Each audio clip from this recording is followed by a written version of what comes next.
This video is for sporadic motor failure, which is commonly confused with broken gear train.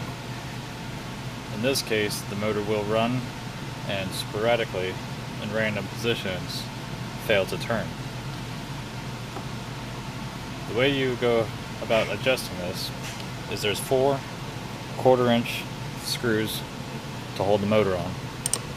Those need to come out.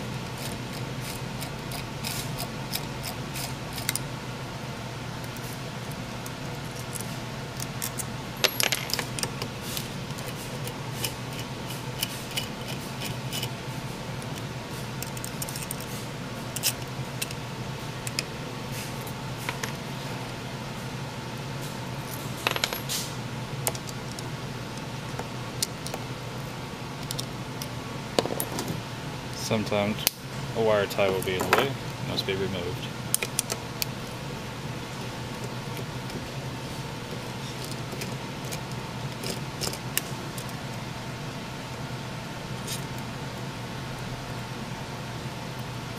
Cautious to keep the lock washers with the screws and not lose them.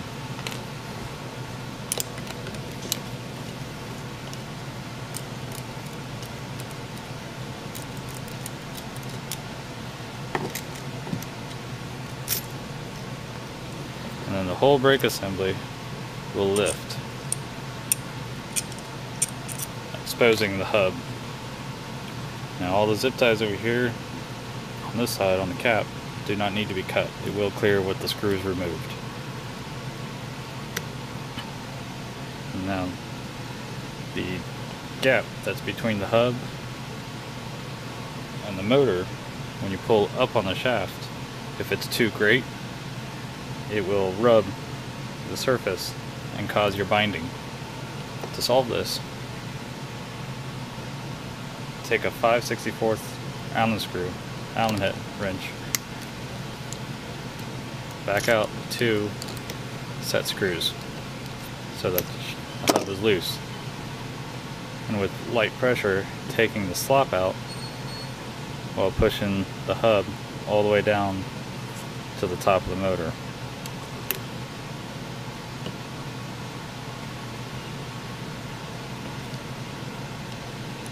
And then retightening the set screws.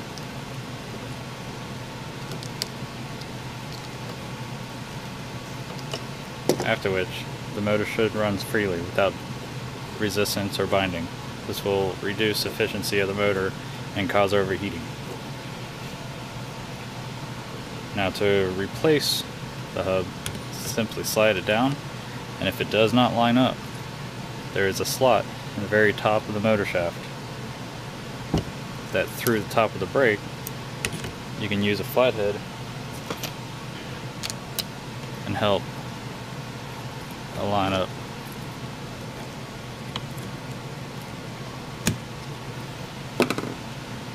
So that the brake bracket rests completely on the top of the motor. Now it's time to replace the motor mount screws.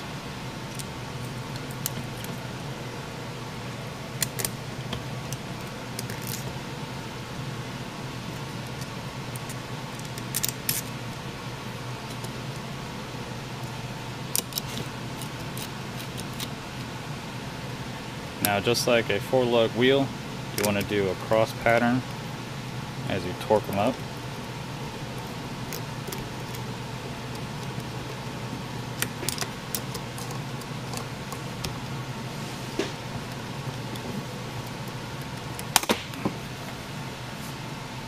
And the current screws also have a flathead slot in the top of them, so you do not exactly need a 1/4-inch nut driver.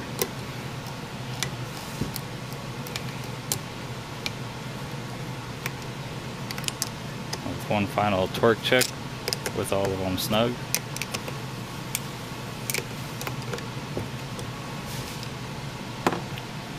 And that is how you adjust the hub on a square frame brake.